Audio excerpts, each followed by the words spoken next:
Bonjour, bienvenue dans l'Instant Stress. Aujourd'hui, je vous parle d'une épice venue d'Orient très connue qui s'appelle le curcuma. Alors, le curcuma, ça vient d'une plante qui s'appelle Curcuma longa. Le curcuma, c'est un colorant jaune qu'on utilise autant en cuisine que donc en condiment, qu'en teinture et même parfois dans des dérivés ou associés à des médicaments. Alors, c'est une épice qui est venue d'Orient.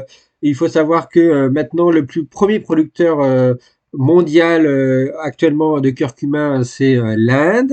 Il faut savoir que c'est connu, une épice qui est connue depuis plus de 3000 ans.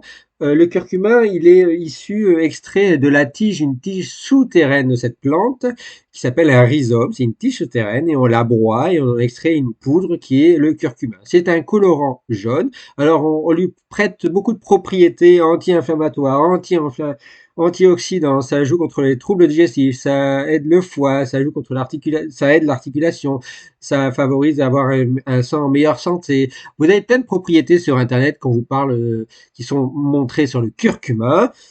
Et il y a des études qui essayent de montrer des propriétés intéressantes du curcuma contre les cancers. Est-ce que ça ralentirait le vieillissement? On se pose aussi des questions.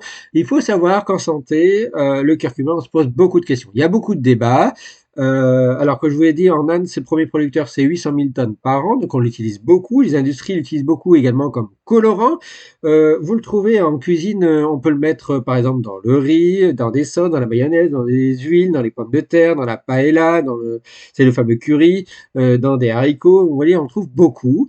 Alors, souvent, il est mis en avant comme des propriétés en santé intéressantes, anti-inflammatoires, antioxydants, anti plein de choses. Maintenant, méfiez-vous. Ça a été beaucoup développé dans les compléments alimentaires. Et vous le savez, dans mes discours sur les compléments alimentaires, je vous dis que normalement, on n'a pas besoin de compléments alimentaires. On trouve tout dans notre alimentation du quotidien. Les compléments alimentaires sont beaucoup trop chargés en beaucoup de substances qui rajoutent. Et donc, il y a des effets indésirables très importants et avec des interférences avec des médicaments. Eh bien, par exemple, récemment, en 2022, l'ANSES a mis une grande alerte justement sur l'utilisation du curcuma dans les compléments alimentaires et comme effet indésirable des hépatites. Eh bien oui, les compléments alimentaires chargés en curcuma, les gens en prennent, les gens en achètent, beaucoup en prennent et en achètent. Eh bien malheureusement, ça atteint directement le foie. En gros, ça le flingue, hein, ça l'abîme, hein, ça provoque une inflammation chronique très importante qui s'appelle une hépatite. Et là, c'est très grave puisque le foie, c'est le premier organe de détoxification du corps avec les reins. Et donc, si vous atteignez le foie, vous allez avoir des gros problèmes digestifs, vous allez avoir des gros problèmes de vésicule biliaire, vous allez avoir des gros problèmes de détoxification de vos organes. Et donc, vous allez aussi avoir des gros problèmes de métabolisme du gras. Et donc, vous allez entraîner beaucoup de problèmes métaboliques dans votre corps. Donc surtout, n'utilisez pas de compléments alimentaires dans lesquels il y a des curcuma et à plus large échelle, n'utilisez pas de compléments alimentaires. Il n'y a aucun intérêt. Tout est dans votre alimentation. Par contre, vous pouvez, dans votre cuisine, en mettre un peu dans votre cuisine, puisque les compléments alimentaires, on utilise des kilos et des tonnes dans des compléments alimentaires, trop chargés, trop concentrés, mais dans la cuisine, quand on en a un poudre dans un petit pot, on l'utilise peu, c'est très dilué, c'est une quantité très faible, et donc vous pouvez en faire en curry, en sauce, en riz, en mayonnaise.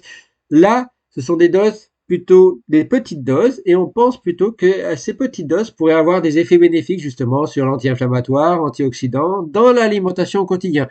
Encore que, il y a des grands débats pour savoir si ce qu'on met dans notre cuisine a un réel effet sur nos organes et notre santé. Il y a tout un débat. On n'en est pas sûr.